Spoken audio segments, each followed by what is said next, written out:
الرجيم بسم الله الرحمن الرحيم قل أئنكم لتكفرون بالذي خلق الأرض في يومين وتجعلون له أندادا ذلك رب العالمين وجعل فيها رواسي من فوقها وبارك فيها وقدر فيها أقواتها في 4 أيام سواء للسائلين ثم استوى إلى السماء وهي دخان فقال لها وللأرض ائتيا طوعا أو كرها قالتا أتينا طائعين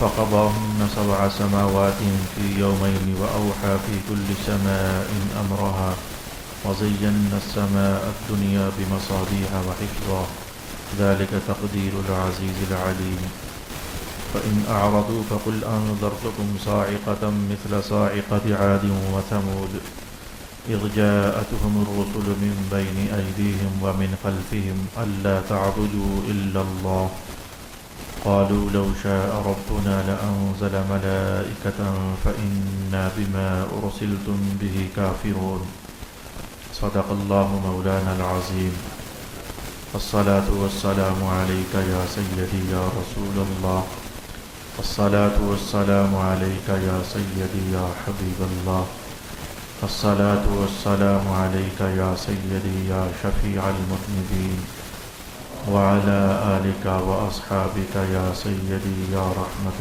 للعالمين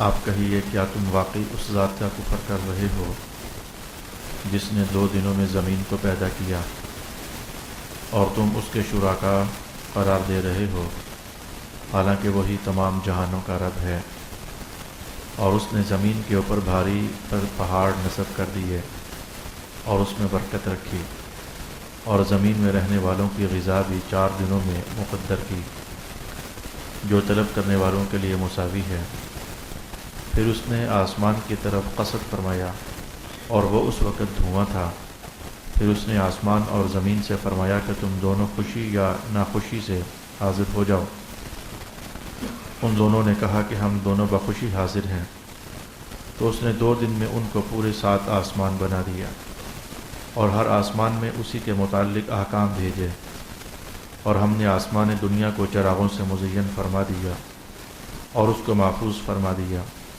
یہ بہت غالب بے حد علم والے کا مقرر کیا ہوا اندازہ ہے پھر بھی اگر وہ اعراض کریں تو آپ کہیے کہ میں نے تمہیں ایسے ہولناک کڑک والے عذاب سے ڈرایا ہے جیسا ہولناک کڑک والا عذاب عاد اور سمود پر آیا تھا جب ان سے پہلے زمانہ میں اور ان کے بعد کے زمانہ میں متواتر رسول آئے کہ تم اللہ کے سوا کسی اور کی عبادت نہ کرو انہوں نے کہا اگر ہمارا رب چاہتا تو ضرور فرشتے نازل فرما دیتا سو تمہیں جو پیغام دے کر بھیجا گیا ہے ہم اس کا انکار کرنے والے ہیں صدق اللہ مولانا العظیم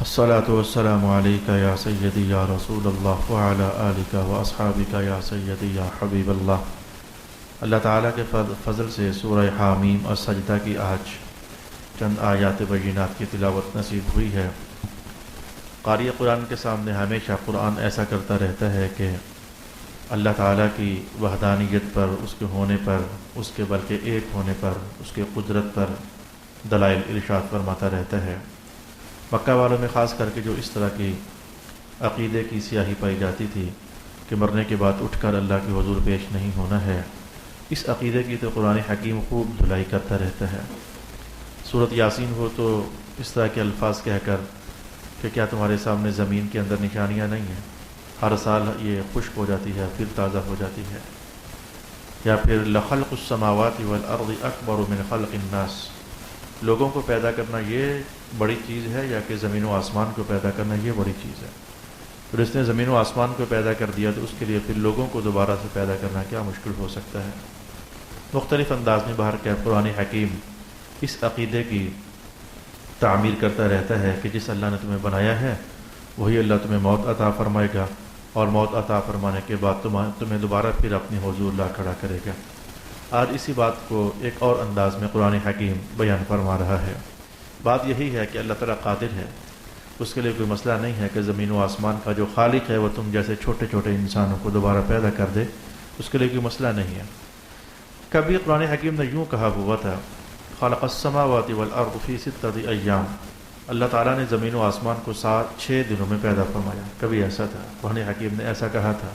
لیکن آج جو میرے سامنے قرآن پاک کا حصہ ہے، بات آج بھی یہی کہی ہے، لیکن ذرا بات کو کھول کر رب کائنات نے فرمایا، اور فرمایا کہ تم اس رب کا انکار کرتے ہو جس نے زمین کو پیدا کر دی دو دنوں میں، جس نے زمین کو پیدا کر دیا 2 دنوں میں، وَتَجْعَلُونَ لَهُ أَنْدَادًا، اور اس اللہ کے ساتھ تم شریک ٹھہراتے ہو۔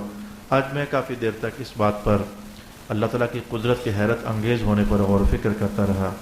اللہ نے مجھے اپنا گھر بنانے کی توفیق دی، میرے دوستوں نے گھر بنائے، مارکیٹیں لوگ بناتے ہیں، پلازا بناتے ہیں، تعمیری کام کرتے رہتے ہیں۔ تو تعمیری کام جب کرنا ہوتا ہے تو تازہ میرے کچھ رشتہ داروں نے گھر بنایا، تو میں نے کہا جی کام شروع ہو گیا ہے؟ کہنا کہ ابھی تو کام شروع نہیں ہوا، فی الحال آرڈر دے رہے ہیں، کوئی اینٹوں شوٹوں کا کوئی ریٹ شیٹ پتہ کر رہے ہیں، کوئی سریا شریا، کوئی سیمنٹ، کوئی آرڈر سامان اکٹھا کر رہے ہیں، ابھی مٹیریل اکٹھا کر رہے ہیں۔ تو اس کے بعد جو ہے نا وہ کام شروع ہوگا۔ چھوٹا سا گھر بنانا ہو تو ہفتہ 2 ہفتہ مٹیریل اکٹھا کرنے پر لگ جاتا ہے۔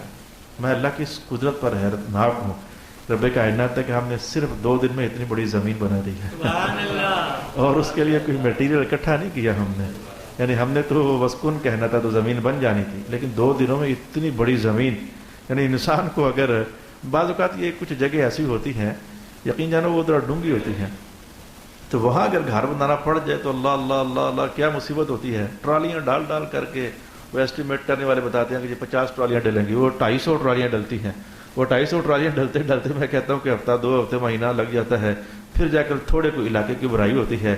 اللہ پاک نے فرمایا کہ دیکھو، نہ ہم نے ٹرالیاں ڈالی ہیں، نہ ہم نے مٹی کہیں سے منگوائی ہے، ہم نے کن کہا تو زمین بن جانی ہوتی ہے۔ تو اتنی بڑی زمین جو ہے وہ ہم نے 2 دنوں کے اندر بنائی ہے۔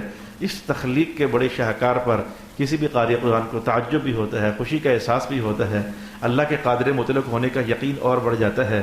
اور پھر اس نے فرمایا کہ ایسے رب کے ساتھ تم شریک ٹھہراتے ہو جس نے اتنی بڑی زمین 2 دن میں بنا دی، تو پھر ایسے میں تم بتاؤ نہ تھا، تم تو چھوٹے چھوٹے ہو، 6 فٹ کے بندے ہو، 5 فٹ کے بندے ہو، جو 2 دنوں میں اتنی بڑی زمین بنا دی، تو اس کے لیے تمہیں دوبارہ زندہ کرنا کیا مسئلہ ہے؟ جبکہ ایک اور مقام پر قرآن حکیم نے کہا بھی ہے، تمہیں دوبارہ اٹھانا تو کوئی مسئلہ ہی نہیں ہے، ہمارے حکم سے کوئی فرشتہ ایک آواز مارے گا، پھر دیکھنا تم قبروں سے نکل کر آتے کیسے ہو ہمارے پاس، تم بھاگ نہیں سکتے ہو۔ بندے کو سوئے ہوئے کو اٹھانا ہو تو 6 آوازیں مارنی پڑ جاتی ہیں، لیکن ایک آواز پر تم میں سے جو کسی جانور کے پیٹ میں گیا ہوگا اور پھر گوبر بن کر نکل گیا ہوگا، اسے وہاں سے اپنے اجزاء اکٹھے کر کے ہمارے حضور پہنچ جانا ہوگا۔ جسے سمندر میں ڈبو دیا گیا ہوگا، مچھلیاں اسے کھا گئی ہوں گی، اس آواز دینے والے نے ایک آواز دینی ہے، وہ ادھر سے اس کی اجزاء اکٹھے ہو کر کے۔ تو میں نے آپ کو ایک بار حدیث نہیں بتائی تھی کہ ایک بندے نے ایسا کیا تھا کہ اپنے گھر والوں سے کہا تھا کہ میں جب مر جاؤں تو ایسا کرنا، مجھے جلا دینا، اور جلا کر کے تو پھر مجھے پیس دینا۔ میں نے تازہ اسی حدیث کا ایک اضافی جملہ پڑھا، حیران ہو گیا۔ اس نے کہا اتنا پیسنا جتنا سرما ہوتا ہے۔ یہ جو الفاظ ہیں یہ بالکل تازہ چند دن پہلے میرے مطالعے سے گزرے۔ پہلے میں صرف اتنا جانتا تھا کہ مجھے پیس دینا، لیکن اب میں نے اتنا مزید جانا کہ اتنا پیسنا جیسے کہ سرما پیستا ہے، اتنا پیس دینا اور پھر ہوا میں اڑا دینا، دریا کے اندر بہا دینا۔ تو رسول اللہ علیہ السلام نے فرمایا تھا کہ رب کائنات نے ہواؤں کو حکم دیا اس کی اجزاء اکٹھے کر دو، پانی کو حکم دیا اس کی اجزاء واپس لے آؤ۔ سیکنڈز میں وہ 2 ڈیریاں سامنے بن گئی تھی۔ تب رب کائنات نے کہا کھڑا ہو جا، اور یہ تو نے حرکت کیوں کی ہے؟ تو اس نے کہا تھا اے اللہ تعالیٰ تیرے پاس آنے پر ڈر لگتا تھا، کس منہ سے تیرے پاس آؤں گا؟ رب کریم جاننے کے باوجود پوچھتا ہے واقعی یہی بات تھی، ڈر کے مارے تو نے ایسا کیا ہے؟ وہ کہتا ہے مولا اور کیا ہے، ڈر کے مارے میں نے کرنا تھا۔ تو اللہ پاک فرماتا ہے تیری ادا اچھی لگی ہے، ہم نے تجھے بخش دیا ہے، تو اس کے لیے مسئلہ نہیں۔ ہواؤں کو حکم ہوگا، جنگلات کو حکم ہوگا، جہاں انسانی ذرات بکھر چکے ہوں گے تو اس نے باہر کے انسانوں کو دوبارہ اٹھا ہی دینا ہے۔ تو 2 دنوں میں رب کائنات نے بنائی زمین۔ اس کے بعد رب کائنات نے کہا وَجَعَلَ فِيهَا رَوَاسِيَ مِن فَوْقِهَا، زمین بنانے کے بعد ہم نے اس کو ہلتا نہیں چھوڑ دیا۔ گزشتہ جمعۃ المبارک کا جو بیان تھا وہ یہی تھا کہ زمین ہلتی تھی، تو ہم نے اس ہلنے والی زمین کو سکون دینے کے لیے اس میں میخیں گاڑ دیں، اور وہ میخیں کیا چیز ہیں؟ وہ پہاڑ ہیں، جس کو رب کائنات نے وَجَعَلْنَا الْجِبَالَ أَوْتَادًا قرآن حکیم میں کہا ہے کہ ہم نے پہاڑوں کو میخیں بنا کر زمین میں تو گاڑ دیا ہوا ہے، جس سے اس کی حرکت میں سکون پیدا ہو گیا۔ وبارک فیہا، اور اللہ تعالیٰ نے زمین کے اندر برکت رکھ دی، زمین کے اندر اللہ تعالیٰ نے برکت رکھ دی۔ میں دیکھ رہا تھا کیا کیا برکت ہے جو اللہ پاک نے زمین کے اندر رکھ دی۔ ائمہ تفسیر نے کہا کہ اللہ پاک نے انسانی ضروریات کی خاطر برکت نمبر 1، برکت نمبر 2، برکت نمبر 3، برکت نمبر 4، برکت نمبر 5، اللہ کو معلوم تھا کہ انسان میرے جو بنائے ہوئے بندے ہیں ان کے کیا کیا کیا کیا کیا ضروریات ہیں۔ رب کائنات نے دریا پیدا فرما دی ہے، دریاؤں کے ذریعے پانی پوری روئے زمین پر گھومتا ہے اور چکر لگاتا ہے، پھر وہاں سے نہریں نکال کر، نہروں سے پھر چھوٹی نہریں نکال کر کے تو پورے روئے زمین کو سیراب کیا جاتا ہے۔ تو پھر ایسا ہی نہیں کہ دریا صرف پانی دینے کے لیے ہوتے ہیں، اس نعمت کے اندر پھر نعمت ہے۔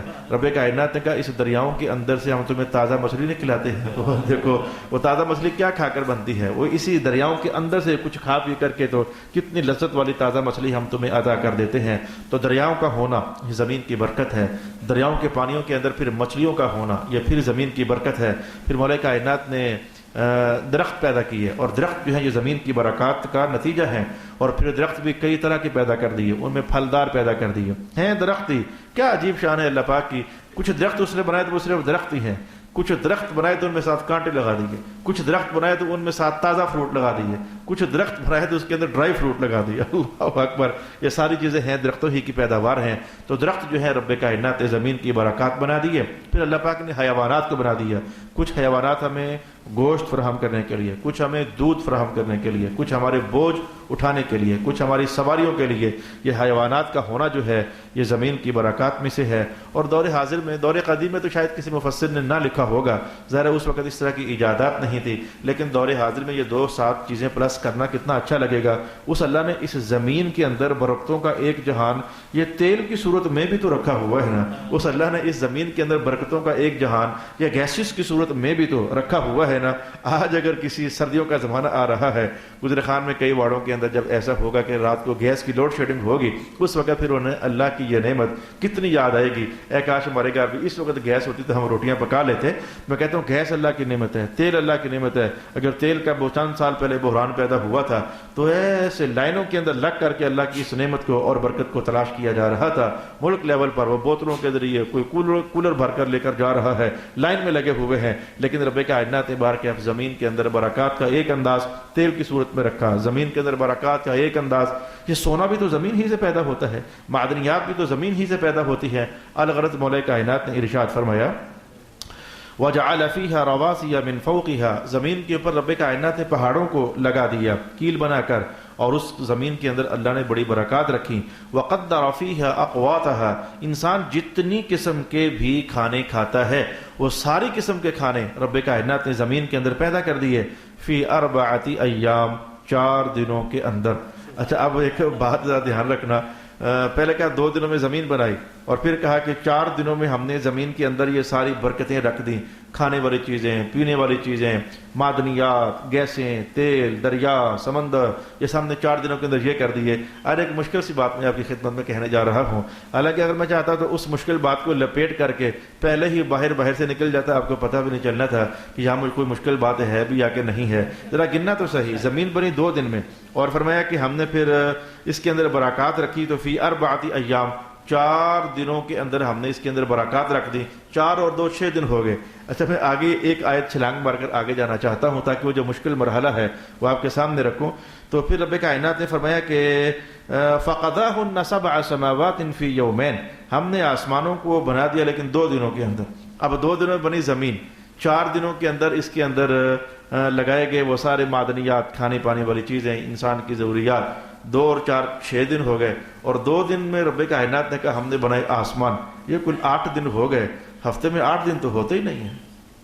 اگر میں رک کر کے آپ سے کہوں ہفتے میں 8 دن تو ہوتے ہی نہیں ہے۔ اور پھر خود رب کریم نے ایک اور مقام پر کہا بھی ہے خلق السماوات والارض فی 6 ایام، ہم نے تو 6 دنوں کے اندر یہ سب کچھ بنا دیا، لیکن یہ جو درمیان میں کہا کہ 2 دن جمع 4 دن جمع 2 دن، یہ تو 8 دن ہو گئے۔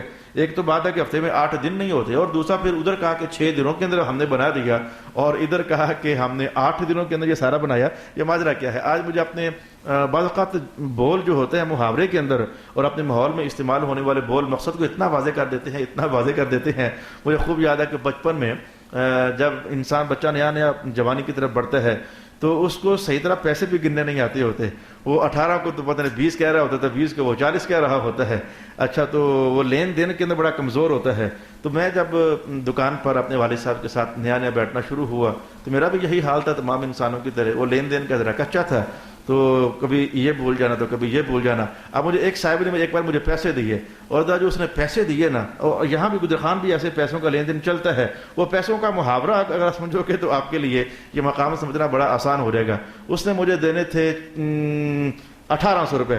اب وہ مجھے دیتا ہے یوں 1800 نکالے, یہ 200 روپے, ہاں جی 200 روپے, یہ 200 روپے, اور اس نے نکالے کہ اللہ بھی 400 روپے دے رہا تھا, 200 روپے کہہ رہا تھا, ہو گئے 400 روپے. بس میں نے یہیں سے بات نکالی. اس نے ایسے 200 کر کے مجھے دیے. لے ابھی 200 روپیہ اور 600 روپے, یہ پکڑ 800 روپیہ دے رہا تھا 200 روپیہ, یہ پکڑ 1000 روپیہ دے رہا تھا حالانکہ 200 روپیہ.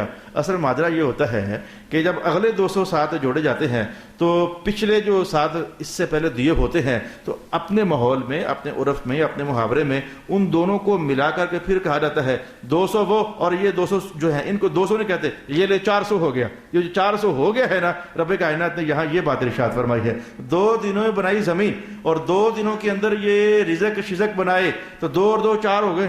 یعنی یہ اس سینس میں ہے کہ 4 دن ہو گئے, 4 دنوں کے اندر ہم نے باقی چیزیں بنا دی. یعنی 4 دن, یعنی 2 پچھلے ملا کر کے اور 2 یہ, 4 دنوں میں ہم نے زمین اور زمین کی ساری پیداوار تخلیق فرما دی, اور پھر 2 دنوں کے اندر آسمان بنا دیے. یہ کل 6 دن بنتے ہیں. مفسرین بھی حیرت میں ڈوبے ہیں. یہ جواب میں نے نہیں دیا ہے, یا ہمیں تفسیر نہیں کہا ہے. یار ادھر تو اللہ تعالیٰ کہہ رہا تھا 6 دنوں کے اندر بنایا ہم نے سب کچھ, اور یہاں نہیں کر رہے 8 دن. یہ 8 کیسے ہو گئے؟ تو کہہ رہے ہیں بات اپنے ریاضی کے حساب میں دیکھو کہ بعض اوقات ایسا ہوتا ہے کہ 2 کے ساتھ جب اگلے 2 جوڑے جاتے ہیں تو وہ کہا جاتا ہے کہ ہیں 2, لیکن کہا جاتا ہے یہ 4 ہو گئے. وہ پچھلے 2 ملا کر کے تو ساتھ 4 کہا جاتا ہے. تو رب کائنات نے کہا وَقَدَّرَ فِيهَا أَقْوَاتَهَا فِي 4 أَيَّامٍ, اور زمین میں رہنے والوں کے لیے غذا بھی اللہ نے 4 دنوں میں مقدر کر دی. یعنی 2 دن زمین والے اور 2 دن اس کے اندر غذاؤں کی پیدا والے. سوال للسائلین, یہ سب سوال کرنے والوں کے لیے برابر ہے, یہ سب مانگنے والوں کے لیے برابر ہے. جملے آئے چھوٹے چھوٹے ہیں, مختصر ہیں,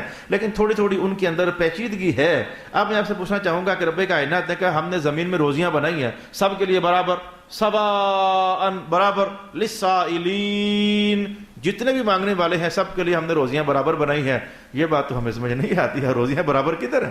میں کہتا ہوں کہ کوئی لاکھوں میں ہے تو کوئی ہزاروں میں ہے, تو کوئی بیچارہ کچھ میں بھی نہیں ہے, اور کوئی کروڑوں میں ہے, کوئی اربوں میں ہے. بلکہ اگر میں یوں کہوں گا نا صوفیاء کی زبان میں, کوئی بیچارہ کروڑوں میں ہے, کوئی بیچارہ اربوں میں ہے. یہ کروڑوں اربوں والے یہ بڑے بیچارے ہوتے ہیں. آج کل ایک بات میرے دماغ میں بہت گردش کر رہی تھی, میں طلباء کو بھی اپنے کو پڑھا رہا تھا اور سمجھا رہا تھا. انسان بیچارہ آج کا اس قدر نظریاتی طور پر, روحانی طور پر, اسپرچولی طور پر اتنا کمزور ہو چکا ہے کہ آج دن کو بھی میں ایک جگہ پر درس حدیث دے رہا تھا. میں نے کہا یار 20-25 سال تو تمہیں پڑھتے لگ جاتے ہیں, سندے شندے ڈگریاں شگریاں لے کر کے 25 سال تو تمہارے گزر جاتے ہیں. تو تھوڑی دیر کے لیے سوچو کہ پیچھے بہت مار کیا ہوگا تو 25 سال, اگر 50 سال ہوئے تو 25 رہ گئے, اگر 55 سال ہوئے تو تمہارے 30 رہ گئے, 60 سال ہوئے تو 35 سال رہ گئے. یعنی آئندہ کوئی پڑھ کر فارغ ہوئے ہو تو 20 25 30 35 اس طرح کچھ سال رہ گئے ہیں. تو سادے انسانوں, تم ان 20 25 30 سالوں کو اپنا فیوچر سمجھتے ہو, یہ ہمارا فیوچر ہے, ہمارے بچے کو یہ پڑھا لو, یہ پڑھا لو, یہ پڑھا لو, یہ پڑھا لو, بچے کا فیوچر بن جائے گا. تم 20 25 سالوں کو فیوچر سمجھتے ہو, ہے اس میں کوئی شک نہیں ہے, لیکن نادانی کی انتہا نہیں ہے اور بیوقوفی کی انتہا نہیں ہے. ان 25 30 سالوں کی خاطر تم نے اپنی آدھی زندگی لگا دی, یہ سنور جائیں, اور اس کے بعد جو خربوں سالوں کی زندگی ہے وہ تمہارا فیوچر نہیں ہے کیا؟ وہ جو ہمیشہ کی زندگی ہے وہ تمہارا فیوچر نہیں ہے کیا؟ 25 سالوں کی خاطر یا 30 سالوں کی خاطر 20 25 سال لگا دیے تم نے, اور پر پرواہ نہ ہو, اتنا خرچہ بھی کر دیا, وہ خربوں سالوں کی زندگی, وہ اس بھی فیوچر اپنا سمجھو, اس کے لیے بھی کچھ پڑھو, اس کے لیے بھی کچھ کرو. جیسے ان 25 30 سالوں کو اچھا گزارنے کے لیے بڑی ہمتیں کی, پڑھائیاں کی, ٹیوشنیں پڑھی, کالج گئے, یونیورسٹی گئے, مال خرچ کیا, سفر طے کیے. میں کہتا ہوں کچھ ایسی ہی محنت ہمیں اس لاکھوں سال کی زندگی اور کروڑوں سالوں کی زندگی کے لیے بھی کرنا, یہ قرآن حکیم ہمیں سکھاتا ہے. قرآن پاک کی مجلس میں آ کر, اہل اللہ کی مجلس میں آ کر ان ایسی باتیں ہی تو ہوتی ہیں جو ہم نے جاننی ہوتی ہیں اور جو ہم نے سیکھنی ہوتی ہیں. رب کائنات نے ارشاد فرمایا کہ سواء للسائلین, روزیاں سب کی برابر ہیں. اب یہ جاننا چاہیے کہ روزیاں برابر تو نہیں ہیں. اس محفل میں بیٹھنے والوں کی روزیاں سب کی برابر نہیں ہیں.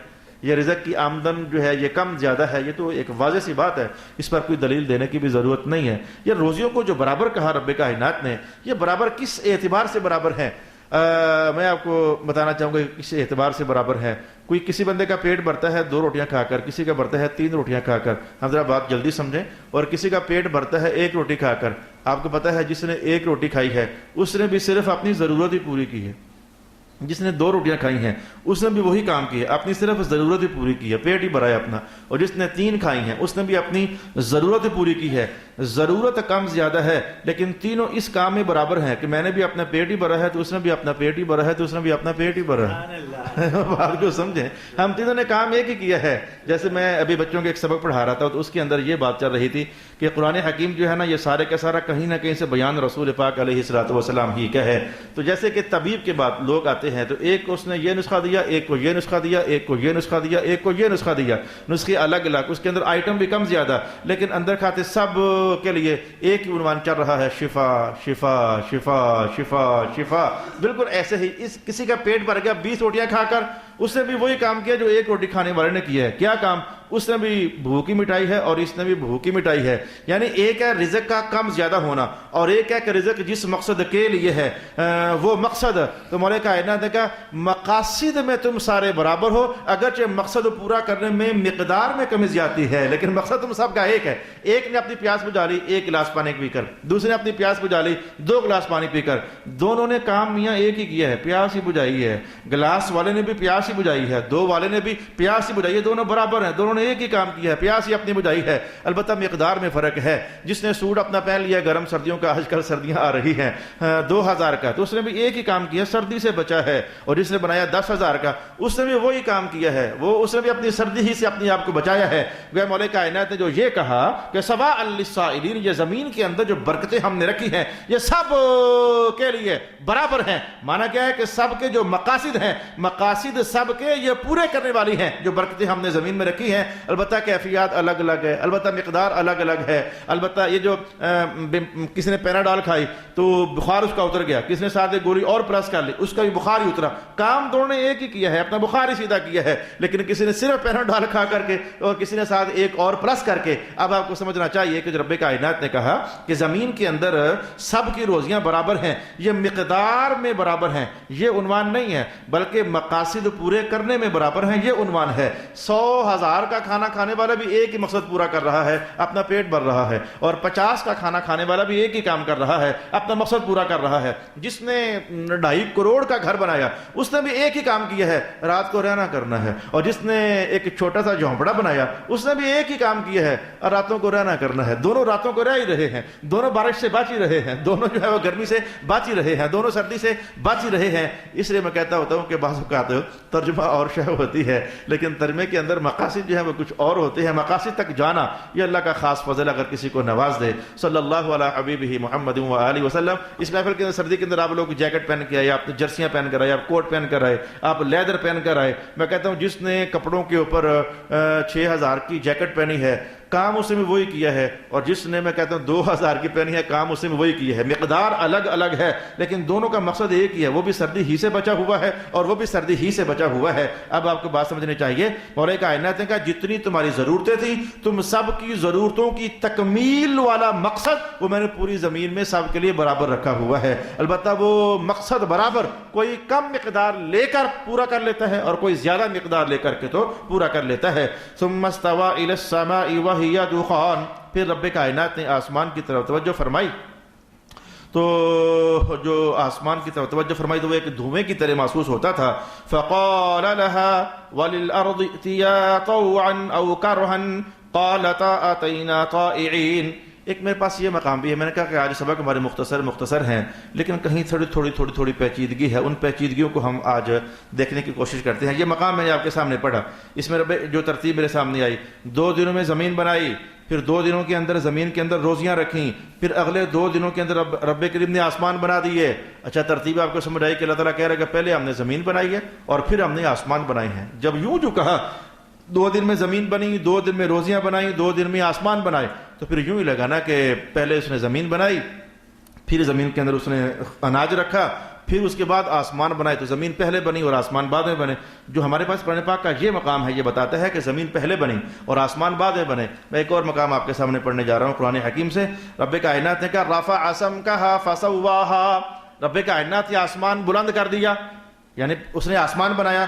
پھر آگے جا کر کہا کہ والارض بعد ذلک دحاہا، پھر رب کائنات نے اس کے بعد اس کے بعد جب آسمان بنا دی تو پھر اس کے بعد کیا کیا؟ زمین کو بنا دیا. والارض بعد ذلک دحاہا، پھر اس نے زمین کو پھیلا دیا. اب یہ دو مقام میں نے آپ کے سامنے قرآن پاک کے رکھے ہیں. ایک مقام پر جو میرے سامنے یہاں ہے سورہ حامیم سجدہ میں، اسے مولا کائنات نے کہا پہلے ہم نے بنائی زمین، پھر ہم نے اس میں رکھی روزیاں، پھر ہم نے جا کر آسمان بنائے، زمین پہلے آسمان بعد میں. پھر میں نے ایک اور مقام آپ کے سامنے پڑھا سورہ والنازعات غرقا والناشطات نشطا، میں نے وہاں سے آپ کے سامنے پڑھا رب کائنات نے کہا ہم نے آسمان بلند کیا، پھر اس کے بعد بعد ذالک، پھر اس کے بعد ہم نے زمین بنائی.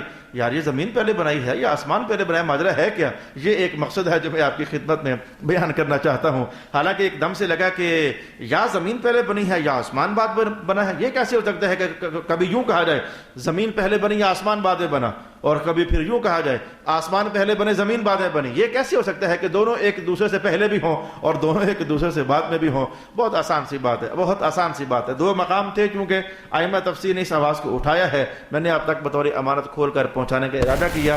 زمین کی دو کیفیات ہیں، زمین کی دو کیفیات، یہ آسمان کی ایک کیفیت ہے.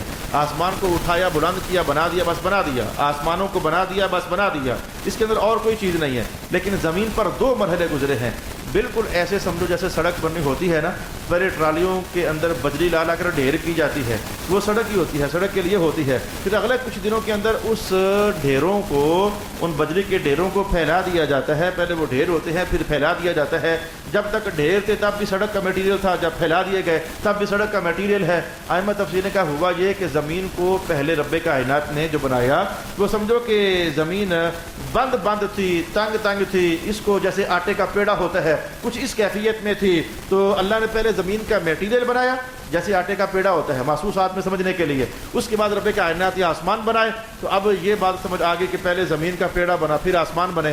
جو زمین کا پیڑا تھا پھر مولا کائنات نے کہا دحاہا، اس کو اپنی قدرت سے ہم نے دبا کر کے تو پھر پھیلا دیا. یہ دراصل میں زمین کے دو مرحلوں کی تخلیق کی کہانی ہے. پہلے اس کا میٹیریل بنایا تو انسانی سمجھ میں ڈھیر لگ گئے مٹی کے، انسانی سمجھ میں ایسا ہے کہ نہیں، یعنی یہ اللہ جانتا ہے کہ اس نے کیسے کیا. لیکن پہلے اس نے مادہ زمین کا پیدا کیا، جب ڈھیر لگ گئے پھر اس کو پھیلا دیا. یہ دو کیفیتوں کو رب کائنات نے بیان کیا، کیونکہ تخلیق مادہ یہ آسمان سے پہلے تھا اور اس مادے کو پھیلانا یہ آسمان کے بعد میں تھا. اس لیے ایک مقام پر رب کائنات نے کہا ہم نے زمین پہلے بنائی، آسمان بعد میں بنائی، یعنی میٹیریل زمین کا پہلے بنایا، آسمان بعد میں بنائے. اور دوسرے مقام پر کہا کہ ہم نے آسمانوں کو پہلے اٹھایا اور زمین کو بعد میں پھیلایا. اس لیے جو قرآن پاک کے الفاظ ہیں وہ الفاظ یہ ہیں والارض بعد ذلك دحاہا.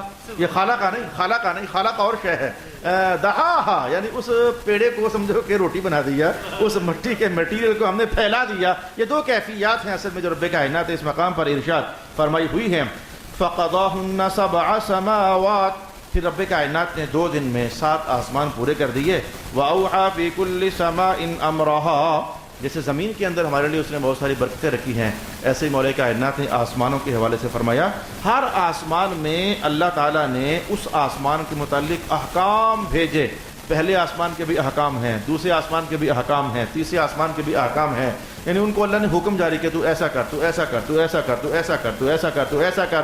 وہ جو احکام ہیں جناب ابن عباس فرماتے ہیں مثلا ان احکام میں سے ایک حکم یہ ہے کہ اے آسمانوں ہم تمہیں سورج بنا کر دیں گے تو تم نے اس سورج کو اپنے اندر گھماتے ہی رہنا ہے، گھماتے ہی رہنا ہے، گھماتے ہی رہنا ہے. تو یہ سورج آسمانوں میں گھومتا چلا جا رہا ہے. اے آسمان ہم تمہیں چاند دیں گے تو چاند کسی اور مدار میں ہے، سورج کسی اور مدار میں ہے. چاند کا آسمان کوئی اور ہے، سورج کا آسمان کوئی اور ہے. تو سورج یہ آسمانوں کے لیے اللہ کے احکام میں سے ایک حکم ہے، چاند اللہ کے احکام میں سے ایک حکم ہے. اور پھر مزید حکم، اے سورج جب ہم تجھے بنائیں گے تو تیری روشنی زمین پر جانی چاہیے، میرے بندوں کے جتنے اناج ہیں ان کو پکانے کے لیے تیری روشنی کام آیا کرے گی. اور پھر چاند کے نام حکم جاری کر دیا، ان اناجوں کے اندر جو ذائقہ پیدا ہونا ہے، اے چاند تیری روشنی جب زمین پر جایا کرے گی تو ان اناجوں کے اندر، پھلوں کے اندر ذائقے پیدا ہوا کریں گے. یہ وہ بات ہے جناب ابن عباس کہتے ہیں کہ رب کائنات نے ہر آسمان کو الگ الگ الگ احکام ارشاد ارشاد فرما دیے سورج اس میں بنا دیے، آسمانوں کو حکم ہے تم نے بارشیں برسانی ہیں، آسمانوں کے اندر برف کے پہاڑ ہیں۔ یہ حدیث کے الفاظ میں نے کسی پرانے زمانے میں آپ کو بتائے تھے کہ جو اولے گرتے ہیں، یہ اولے گرتے ہیں، رسول اللہ علیہ السلام فرماتے ہیں جب یہ آسمانوں سے چلتے ہیں تو یہ پہاڑوں جتنے بڑے بڑے بڑے بڑے بڑے اتنا لمبا سفر طے کر کے آتے ہیں، تو ہلکی ہلکی ہوا سے تھوڑا تھوڑا کھرتے یہ اللہ کا کرم ہے، جب تمہارے پاس پہنچے تو اتنے ہو جاتے ہیں، اور یہ پہاڑوں کی حالت میں تم پر گر جاتے۔ کبھی کبھی اللہ قدرت دکھاتا ہے، اولے ذرا بڑے بڑے پڑتے ہیں تو میں کہتا ہوں گاڑیوں والوں سے پوچھو ان کے دل پر کیا گزر رہی ہوتی ہے جب ان کی سکرینیں ٹوٹتی ہیں، جب ان کی چھتوں کے اندر گڑھے پڑ جاتے ہیں۔ یہ تازہ وہ میرے ایک دوست ہے تو کہنے لگے جی پنڈی ایک ہی مستری ہے، جو اولے پڑے تو چھتوں کے اندر ٹوئے پڑ جائے نا تو ان کو ٹھیک کرنے والے ایک ہی مستری آئے ہائے ہے، وہ کیا سونا ٹھیک کرتا ہے، اس نے جو گاڑی اپنی ٹھیک کروائی۔ تو رب کائنات نے ہر آسمان کے حکم اس کو دے دیے، بارشیں برسنا یہ آسمانوں کے نام حکم ہے، اچھا اولے پڑنا یہ آسمانوں کے نام حکم ہے، سورج کو گھمانا یہ آسمانوں کے نام حکم ہے، چاند کو گھمانا آسمانوں کے نام حکم ہے، یہ ستاروں کے ساتھ آسمانوں کو مزین رکھنا یہ آسمانوں کے نام حکم ہے۔ یہ آسمانوں کو حکم ہے کہ اگر کوئی شیطان اے فرشتوں تمہاری میٹنگ میں کہی جانے والی باتیں سننے کے لیے آسمان کی طرف آئے تو تم نے ستارہ توڑ کر کے تو اس کو مارنا ہے تاکہ وہ تمہاری باتیں چوری کر کے تو انسانوں کو گمراہ نہ کر سکے۔ یہ آسمانوں کے نام ایک حکم ہے۔ وَهُوَ الَّذِي جَعَلَ لَكُمُ النُّجُومَ لِتَهْتَدُوا بِهَا فِي ظُلُمَاتِ الْبَرِّ وَالْبَحْرِ، 7واں سپارہ۔ ستاروں کا حکم ہے تم جہاں ایک بار تمہیں لگا دیا جائے تمہیں ہمیشہ ادھر رہنا ہے تاکہ تمہیں دیکھ کر لوگ اپنا راستہ متعین کرتے رہیں کہ یہ ستارہ ہمارے دائیں طرف ہے تو اس کے ساتھ ساتھ چلتے ہم نے اپنی منزل پر جانا ہے۔ تو سیاروں کو حکم دے دیا تم نے گھومنا ہے، ستاروں کو حکم دے دیا تم نے ایک مقام پر کھڑے رہنا ہے۔ جناب ابن عباس کہتے ہیں کہ یہ تو احکام وہ ہے جو تم لوگوں کو پتہ ہے، اور بھی بہت سارے احکام ہیں تمہیں پتہ ہے، جیسے اے انسانوں تمہارا کعبہ ہے، ہر آسمان پر ایک کعبہ ہے، لیکن وہ کعبہ ایسا نہیں ہے، وہ فرشتوں کے لیے کعبہ ہے۔ یہ دنیا والا کعبہ یہ انسانوں کے لیے کعبہ ہے۔ پہلے آسمان پر بالکل اسی کعبے کے اوپر ایک بیت ہے جس کو بیت المعمور کہا جاتا ہے، دوسرے آسمان پر پھر ایک بیت ہے، تیسرے آسمان پر پھر ایک بیت ہے۔ تم طواف کرنا چاہو تو اس کعبے کا طواف کرتے ہو، پہلے آسمان والے فرشتے طواف کرنا چاہیں تو وہ اپنے کعبے کا طواف کرتے ہیں، دوسرے آسمان والے فرشتے طواف کرنا چاہیں تو وہ اپنے کعبے کا طواف کرتے ہیں۔ ساتوں آسمانوں پر رب کائنات نے ایک ایک بیت رکھا ہوا ہے۔ یہ اللہ کے احکام ہیں۔ ابن عباس فرماتے ہیں کہ فرشتوں کو کس فرشتے کو کہاں کھڑا کرنا ہے یہ اللہ کا فرشتوں کے نام آسمانوں کے نام حکم ہے۔ میں کہتا ہوں کہ یہ بھی ابھی میں نے بچوں کو باب المعجزات پڑھایا، اس میں 80 حدیثیں پڑھائیں، ان میں جو پہلے حدیثیں پڑھائی نا، حضور رحمۃ اللہ علیہ کا جملہ کتنا میٹھا ہے۔ یہ بدر کا دن تھا، تو بدر کا دن تھا، جناب ابن عباس کہتے ہیں کہ میں بھی بدر کے دن موجود تھا، میں نے دیکھا کہ مسلمانوں کا ایک سپاہی وہ تلوار لے کر کے تو مشرکین کے ایک سپاہی پر لپک رہا ہے، یشتد امامہ، یہ اس کو مارنا چاہتا ہے اور وہ بڑا زگ زیگ بناتا ہوا بڑی پھرتی سے آئیں بائیں دائیں ہو جاتا ہے، یہ اس کو مارنے میں کامیاب نہیں ہو رہا۔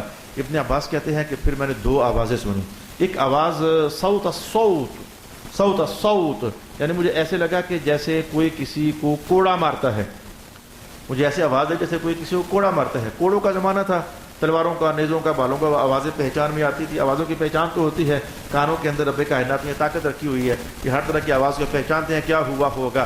آنکھ بند بھی ہو تو آپ کو سمجھ آ گئی ہے تالی بجی ہوگی، آنکھ بند بھی ہو تو آپ کو سمجھ آ گئی ہے یا کسی اور طرح کی تالی بجی ہوگی، یعنی آوازوں کا ایک جہان ہے، کان اس کو پہچانتے ہیں۔ تو ابن عباس کہتے ہیں کہ ایک آواز ہے کہ جیسے کسی نے کسی کو کوڑا مارا ہوتا ہے۔ پھر مجھے ایک اور آواز آئی بدر کے دن، کوئی کہنے والا کہہ رہا تھا اقدم حیزوم اقدم حیزوم اقدم حیزوم، حیزوم اور آگے بڑھ، حیزوم اور آگے بڑھ۔ میں ابھی یہ آوازیں سن کر حیرت میں تھا، تو وہ جو مشرک تھا جس کو میں دیکھ رہا تھا، جس کے پیچھے مسلمان سپاہی لگا ہوا ہے، وہ ایک دم سے خر مستلقیا، وہ زمین پر گر گیا، اور میں نے اس کو قریب ہو کر دیکھا، اس کے ناک سے لہو نکل رہا تھا اور ناک پر اور چہرے پر ایسے ایک نشان پڑا ہوا تھا جیسے لاس پڑ جاتی ہے، نیلے رنگ کا جو سبز رنگ کا لاس پڑی ہوتی ہے۔ تو میں یہ سارا منظر دیکھ کر حیران ہوا کہ اس نے اسے مارا نہیں ہے، اور یہ کوڑا اس کو لگا ہے، تو کوڑا مارا کس نے ہے؟ تو خیر جنگ سمٹی تو صحابہ آ کر حضور کو بتا رہے تھے کہ میں نے کس کو مارا، میں نے کس کو مارا، میں نے کس کو مارا، اور یہ بتانا ضرورت تھی، میں آپ کو بتاتا ہوں یہ بتانا ضرورت تھی۔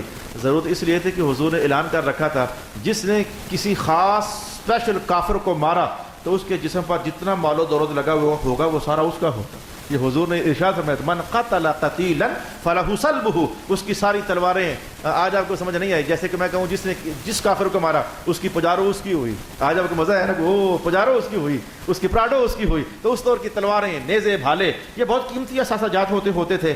تو صحابہ اپنی کاروائی بتا رہے تھے. وہ جو انصاری صحابی تھے وہ کہنا کہ حضور میں اب کیا بتاؤں کہ میں نے مارا ہے کہ نہیں مارا. اللہ اکبر، حضور میں کیا بتاؤں مارا ہے کہ نہیں مارا. کہا کیا ہوا؟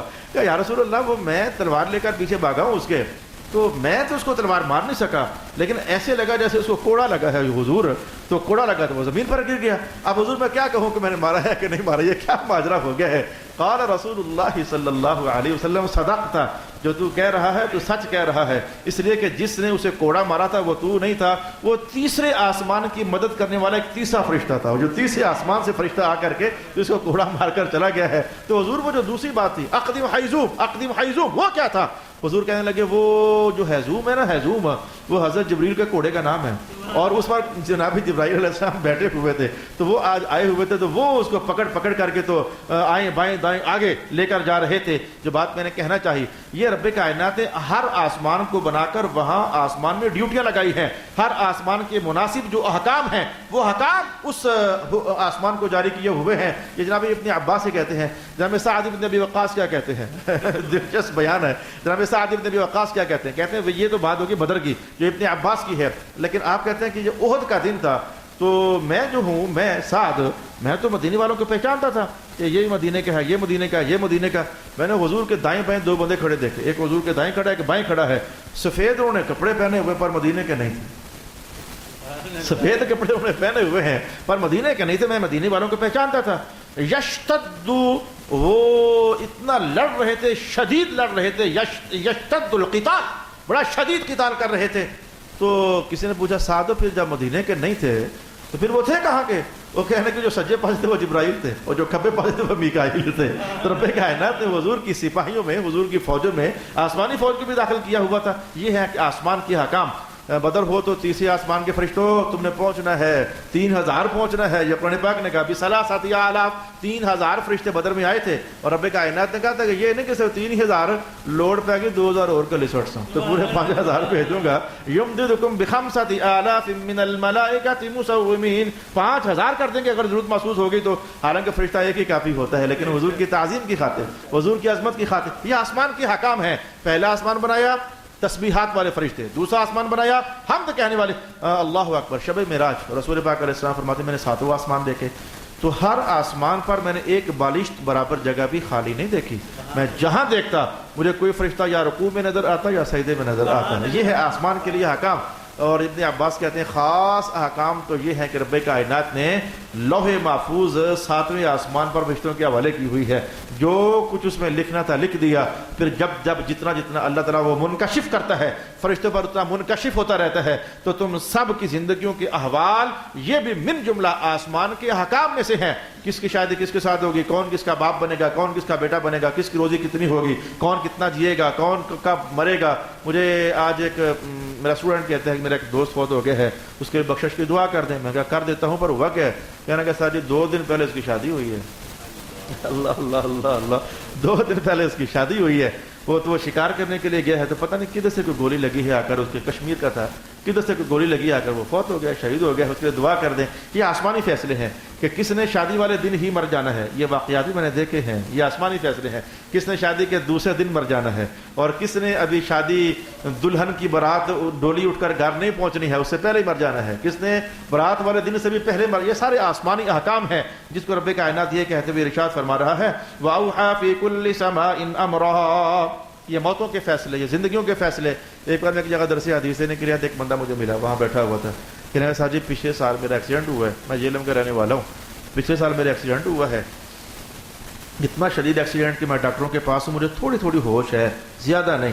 تو ڈاکٹر میرے متعلق بات کر رہے تھے اب اس پر ہم کیا علاج کریں، یہ گھنٹہ جیے گا یا 2 گھنٹے جیے گا، بس اس کی عمر اتنی کو رہ گئی ہے. مجھے کسی نے کہا کہ اس کو اچھا یہاں نہیں نا، اس کو شفا لے چلتے ہیں. تو کوئی ڈاکٹر ہی میرے پاس سے بولا, مجھے اتنی کوئی عقل تھی, تھوڑی تھوڑی ہوش مجھے تھی, وہ ڈاکٹر میرے پاس سے بولا تو ہمیں ادھر رہنے تو ہمیں شفا لے جو, اس میں بچنا کوئی نہیں ہے. سال گزر گئے ہیں. لما صاحب وہ کہہ رہے تھے کہ 2 گھنٹے کی بات ہے یا 2 دن کی بات ہے, دیکھو میں ٹھیک ٹھاک تمہارے سامنے بیٹھا ہوا. میں نے کہا یہ بھی آسمانی فیصلہ ہے, یہ تو جیا ہوا ہے, یہ تو بچا ہوا ہے نا, یہ آسمانی فیصلہ ہے. ایسا بھی واقعات پیش آئے ہیں کہ ہاسپٹل سے گھر فون آ گیا, بیڈ روم خالی کر دو, ڈرائنگ روم خالی کر دو, سارا فرنیچر نکال لو, پھٹا منگوا لو, اور کسی سے نہلانے دلانے کی بات بھی کر لو. میں نے خود دیکھا یہ آوازیں آئیں, اور اللہ کے فضل سے وہ مریض تو گھر آیا تو مسلسل پھر 5 سال جیا, اور واپس آ کر کے کہیں فوت ہوا ہے. رب کائنات نے کہا کہ وَأَوْحَى فِي كُلِّ سَمَاءٍ أَمْرَهَا وَزَيَّنَّا السَّمَاءَ الدُّنْيَا بِمَصَابِيحَ وَحِفْظًا. ان آسمانوں پر ہم نے تزیین کے لیے چراغ لگا دیے, یعنی یہ ستارے لگا دیے, وحفظا, اور یہ شیطانوں سے فرشتوں کی میٹنگ میں ہونے والی باتوں کو بچانے کے لیے ان ستاروں کو ہم ان کو مرواتے بھی ہیں, یہ آسمانوں کی حفاظت بھی ہیں. ذالک تقدیر العزیز العلیم, یہ بڑے علم والے اور بڑے غالب ذات کی طرف سے ایک اندازہ ہے جو اس نے قائم کیا ہوا ہے. بات میں ختم کرنے جا رہا ہوں لیکن دلچسپ ہے. آج کوئی پیچیدہ کہانیاں اس طرح کی نہیں تھیں جو لمبے مسائل ہوتے ہیں. آج یہ آیات کے اندر نرم وہ پیچیدگیاں تھیں جن کو ہم حل کرتے آ رہے ہیں. آج آخری پیچیدگی آج کے سبق کی یہ ہے, رب کائنات نے کہا محبوب اب بھی اگر یہ نہ مانے نا, فَإِنْ أَعْرَضُوا, ہم نے ان کو اتنے دلائل بتا دیے, اتنی نشانیاں بتا دیں, تو پھر بھی اگر یہ نہ مانے تو ان سے کہنا انذرتکم صاعقۃ مثل صاعقۃ عاد وثمود, جیسے قوم سمود پر بجلی کی کڑک آئی تھی, قوم عاد پر بجلی کی کڑک آئی تھی, پھر تیار ہو جاؤ تمہارے اوپر بجلی کڑک آنے والی بات میں ڈرا رہا ہوں. اچھا آپ کو لگا اس میں کیا پیچیدگی ہے؟ بات ہی بہت مشکل ہے. تم پر بھی اس کڑک کا خطرہ ہے تو میں تمہیں بتا رہا ہوں, پھر تم پر بھی اس کڑک کا خطرہ ہے جو کڑک بجلی کی کڑک قوم عاد پر آئی تھی, قوم سمود پر آئی تھی. میں تفسیر نے کہا کہ یہ اس ڈرانے کا مطلب کیا ہے؟ رب کائنات نے تو حضور کو وعدہ دیا ہوا ہے, ما کان اللہ لیعذبہم وانت فیہم, جب تک آپ ان میں ہو تو عذاب تو آنا نہیں ہے. جب عذاب آنا نہیں ہے پھر یہ ڈرانے کا مطلب کیا ہوا؟ یہ کہنا کہ تم پر بھی اسی طرح کی کڑک آ سکتی ہے, اسی طرح کا بجلی کا کوندہ تمہیں ہلاک کر سکتا ہے, تیاری کرو. پھر اس بات کا مطلب کیا ہوا؟ عذاب تو آنا نہیں ہے.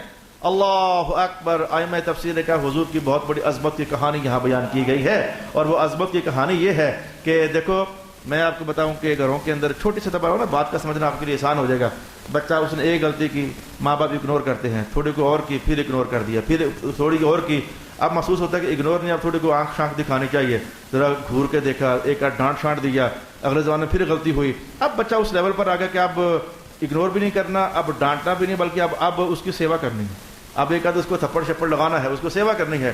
آپ اور میں بھی سیوا کروا کے پلے ہیں, کوئی بھی بغیر سیوا کا نہیں پلا. ہم میں سے سیوا کروائی ہم سب نے, ہماری سب کی سیوا ہوتی رہی ہے, تو سیوا کروا کے اب آگے ہم بھی وہی سیوا آگے ٹرانسفر کر رہے ہیں, اپنے بچوں کے اندر ٹرانسفر کرتے ہیں. تو اب جو میں بات کرنے جا رہا ہوں, یعنی ایک سٹیج ہوتی ہے, اگنور کرنا, تھوڑا کو ڈانٹنا, پھر سختی کرنا, آخر کار پھینٹی لگا دینا. مولا کائنات کا معبود ان کو اعلان کرو کہ پھر آئی ہے کڑک. مانا کیا تھا کہ اتنا زمانہ گزر گیا, سمجھاتے, مولد دی. اب تم اس مقام پر آ چکے ہو. کس مقام پر؟ عذاب آنا تو نہیں ہے کیونکہ میں درمیان میں بیٹھا ہوا ہوں, آنا تو نہیں ہے, لیکن تمہاری پوزیشن یہ بن چکی ہے کہ اب تم قوم سمود کے برابر ہو چکے ہو. تم پر کڑک آ سکتی ہے, تم قوم عاد کے برابر ہو چکے ہو. رب کائنات نے ان کو مہلت ختم ہونے کا گویا کہ یہ اعلان کروا دیا کہ اب تمہاری پوزیشن وہ ہو چکی ہے کہ اب مزید مہلت کے قابل نہیں رہے ہو. پھر بھی اگر بچے ہوئے ہو تو میں محمد کی وجہ سے بچے ہوئے ہو. اللہ اکبر, لا الہ الا اللہ. اور جیسے سورہ ملک کے آخری کلمات کے اندر آپ نے پڑھا تھا کہ قل ارأیتم ان اہلکنی اللہ ومن معی او رحمنا فمن یجیر الکافرین من عذاب علیم. وہ راتوں رات یہ کافر اللہ کے پاس گئے تھے حرم کے اندر, اے اللہ تعالیٰ تو ہی ہماری مدد کر, محمد کو فارغ کر دے, پھر اپنے پاس سے بلا لے, ہم سے تو یہ قابو نہیں آتے ہیں. تو رب کائنات نے وہی نازل فرمائی تھی, محبوب وہ آئیں گے تو ان سے پوچھنا, اور آتی جو کہہ کے آئے ہو, اگر میں واقعی چلا گیا اللہ کے پاس تو میں ہوں تو جو بچے ہوئے ہو، تو اگر میں پھر نہ رہا تو پھر بتاؤ تمہیں پناہ کون دے گا؟ پھر تم کیسے بچو گے؟ اگر بچے ہوئے ہو تو میری وجہ سے بچے ہوئے ہو، اگر پھر میں ہی نہ رہا تو میں پناہ کہاں سے ملے گی؟ من یجیر الکافرین، کافروں کو پناہ پھر کہاں سے ملے گی؟ من عذاب علیم، اللہ کے عذاب سے۔ اب معنی سمجھنا آسان ہو جانا چاہیے کہ ان پر عذاب آنا تو نہیں تھا، لیکن رب کائنات کا تمہاری وہ جو ہوم ورک ہے نا عذاب تک پہنچنے کا، وہ تم نے مکمل کر لیا ہوا ہے۔ نافرمانیوں کا ہوم ورک تمہارا اتنا ہو چکا ہے کہ اب تم پر عذاب آ سکتا ہے۔ فَإِنْ أَعْرَضُوا فَقُلْ أَنذَرْتُكُمْ صَاعِقَةً مِثْلَ صَاعِقَةِ عَادٍ وَثَمُودَ، پھر اس قوم کا حوالہ دیا، اِذْ جَاءَتْهُمُ الرُّسُلُ مِنْ بَيْنِ أَيْدِيهِمْ وَمِنْ خَلْفِهِمْ، جب ان سے پہلے زمانہ میں اور ان کے بعد کے زمانہ میں مسلسل اس قوم کے پاس رسول آئے کہ تم اللہ کے سوا کسی اور کی عبادت نہ کرو، تو انہوں نے کہا کہ اگر ہمارا رب چاہتا تو ضرور فرشتے نازل فرما دیتا، سو تمہیں جو پیغام دے کر بھیجا گیا ہے ہم اس کا انکار کرنے والے ہیں۔ صدق اللہ مولانا العظیم۔